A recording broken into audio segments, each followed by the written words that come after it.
नमस्कार मंडळी, तुम्हा सर्वांचं श्रेयस वर्ल्डमध्ये स्वागत आहे. तर मंडळी, सर्वप्रथम तुम्हा सर्वांना नागपंचमीच्या हार्दिक शुभेच्छा. काय मग, आज श्रावण महिन्यातला सर्वात पहिला सण आहे. मग गोडधोड काय बनवलंत? मग आज सगळ्यांच्याच घरी स्पेशल काहीतरी असणार आहे, हो की नाही? तसंच आज मी सुद्धा माझ्याकडे स्पेशल बनवणार आहे. काय बनवणार आहे तुम्हाला माहिती आहे का? पातोड्या. हं. त्यालाच आपण नेवऱ्या सुद्धा म्हणतो. म्हणजे ह्या पातोड्या स्पेशली नागपंचमीला जास्त प्रमाणात केल्या जातात आमच्याकडे कोकणी कोकणी भागामध्ये. तर मग त्या नुसत्या म्हणजे आजच्या दिवशी आमच्याकडे तळणं करत नाहीत. कुठलीही गोष्ट तळत नाहीत. आमच्याकडे वळली जाते ती गोष्ट. म्हणजे नेवऱ्या आपण जशा हातावर करतो आणि त्याला एक आकार देतो, अगदी तशा पद्धतीने त्या पातोड्या करतात. आणि या पातोड्या करताना मी एक विशेष गोष्ट वापरणार आहे. तर ती विशेष गोष्ट काय आहे, हेही आपण आजच्या या मिनी ब्लॉगमध्ये बघणार आहोत. तर मग चला लवकर उशीर करूया नकोत. हां, आपल्या मिनी ब्लॉगला सुरुवात करूयात. चला बघूया डायरेक्ट किचनमध्ये. चला. तर मंडळी, जी महत्त्वाची गोष्ट मी तुम्हाला सांगते ती आहे ही. ही आहेत हळदीची पानं. तुम्हाला बऱ्याचशा लोकांना माहिती असेल.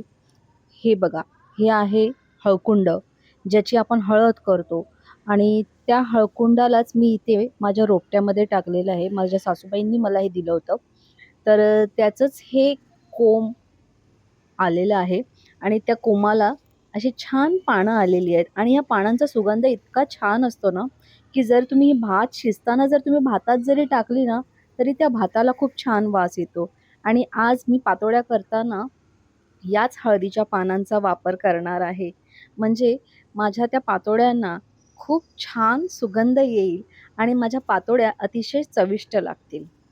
तर मंडळी, इथे मी तांदळाचं पीठ अगोदरच मळून घेतलं होतं आणि मी सारण वगैरे सर्व तयार करून माझ्या पातोड्या बनवून ठेवल्या होत्या. पानं खूप छोटी होती, त्यामुळे त्या मी पातोळ्या ज्या बनवल्या ना, त्या छोट्या-छोट्या बनवायला प्रयत्न केला, पण तेवढ्या पानांमध्ये ते तशा बसले नसते.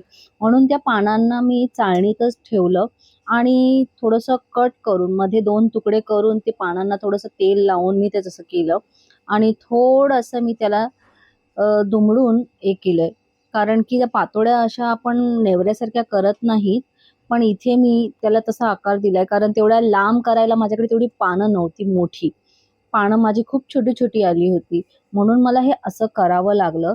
तर आता पाणीसुद्धा माझं तापलेलं आहे आणि त्याच्यावरती आता मी चाळण ठेवून त्याच्यावरती सुद्धा मी ही हळदीची पानं लावणार आहे.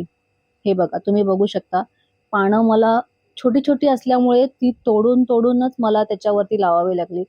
पण ह्या गावठी पानांचा जो सुगंध असतो ना, तो आपल्या मुंबईत आपण जरी विकायला बसले, तरी मुंबईला गावठी हळद मिळते, नाही मिळत, अशी शंका असते.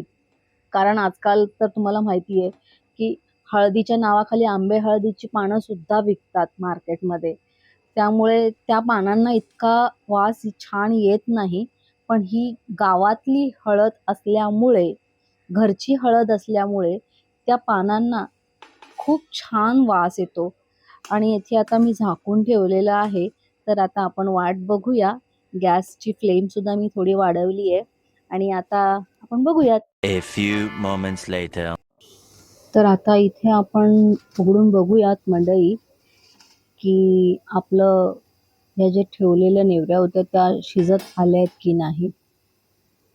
तर तुम्ही इथे बघू शकता, छान वाफ येते आहे आणि छान सुगंधही येतोय. अजून थोडंसं हे चिकट लागतंय, त्यामुळे अजून थोडं शिजायला वेळ लागेल. म्हणून आपण अजून थोडी वाट बघूयात. आणि आता माझ्या इथे नेवऱ्या तयार झालेल्या आहेत. तुम्ही बघू शकता, खूप छान दिसतंय. आणि इथे मी लगेच बाप्पालाही माझ्या बत्ती लावलेली आहे आणि माझा नैवेद्यही तयार केला आहे. तर मंडळी, माझा हा छोटासा व्लॉग तुम्हाला कसा वाटला ते मला कमेंटमध्ये नक्की सांगा. आणि हा नागपंचमीचा व्लॉग जर तुम्हाला आवडला असेल, तर तो जास्तीत जास्त शेअर करा आणि माझ्या चॅनलला सबस्क्राईब करा. तोपर्यंत टाटा. Bye bye. Thank you.